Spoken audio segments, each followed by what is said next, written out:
Jose, you are live on the Atheist Experience, calling in from Texas. Jose, what's going on? Man, I'm stressed out from that phone call. Bro, I'm stressed out too. That's. Well, let's keep this one nice and chill. Let's keep it chill. What's on your mind, man? Okay. Yes. Well, let me start with a story in reverse. Right now, we know the universe is at least 14 billion years old. And based on the James Webb Telescope, it possibly could be 26 billion years old. But that's another story. Yeah. That only says that science is learning something new because we have better instruments. Yes. We also know our current visible universe is 90 billion years across. Let's go back in time 100 years, around the 1920s, and scientists, astronomers believed the universe was 100,000 light years across. Mm-hmm. That was the size of the universe. We didn't even know galaxies existed. So we continue going back in time, and 1,000 years ago, the known universe was maybe, I don't know the number in miles, but it was around 20,000 kilometers in diameter. Sure. So if we continue going back and back, less knowledge, then we get to the time of the Bible and Genesis and all of that. And when you look at the Bible, what God created is not the universe. Because what they describe has nothing to do with what the science shows, what the science knows. Mm-hmm. Basically, what God created was a snow globe, maybe 10,000 kilometers across. And he put humanity there like a zoo. So God is basically, from my perspective, a zookeeper messing with humans. That's okay. I just told somebody to go fuck themselves like 5 minutes ago, so you're good. Okay. It's all right. So basically, he created, the God of the Bible didn't create the universe as we know it. What he created, according to the Bible, was a snow globe with a dome, the earth. So when you start reading the Genesis from that perspective, suddenly it makes sense. Picture a dome with this empty, then, there be light. Boom, now the dome has illumination.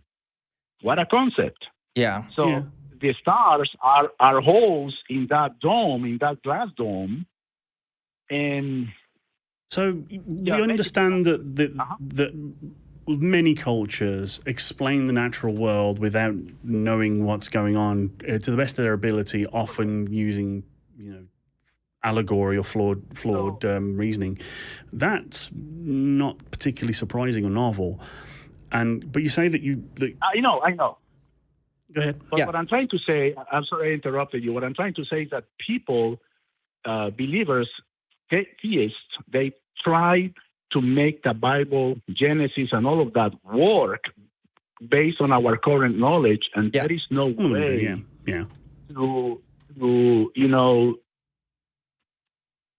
to make it work, or it just doesn't work. I agree. I mean, Yeah. Jose, you're preacher to the choir here. Yeah. We're on the same page. We understand this concept. I just wanted to clarify because I called for this Lechef guy. He was saying, I want to say something. No, you're right. We didn't address that. There was a lot of things to address there. But it's like, this is a very common Christian idea, this idea that if you actually reinterpret the Bible in X, Y, and Z way, then suddenly this lines up with modern scientific knowledge. And like the older I get, the more farcical that really does seem, especially when we talk about creation narrative. First of all, I'm not of the belief, and neither should anybody, that every single Jewish person who interpreted the Genesis text as literal, or that I'm not under the belief that every Jewish person did interpret the text as literal. I think there is room for doubt there as far as what rabbinic scholarship has actually said about Genesis. But beyond that point, right, there is obviously a significant portion of people that have interpreted it as literal. So if we're going to go that route, if we're going to say, yes, this is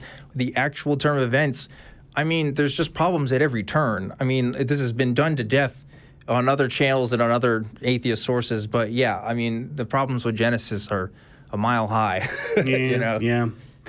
Yeah, and that's why when people start talking to me about that, I say, no, stop it. You are talking about something from the Stone Age that has nothing to do with current technology and knowledge. Not a Stone Age tale, but yes, I think it's important to clarify. Age, yeah. Bronze, yeah. But Bronze Age is also a relative term depending on world geography. Yeah, that's another thing. But point is, right, yeah, we agree with you. We're on the same page here. It's not a great scientific work, and nor did I think that was its intention. I think it was intended to be a cultural, touchstone.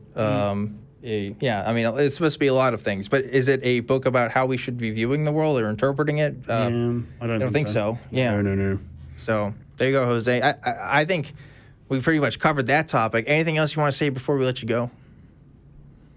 No, nothing. I just wanted to give you to say hello. I have been meaning to call for the longest time, and I appreciate what you guys do. Yeah, thanks so much. We appreciate that.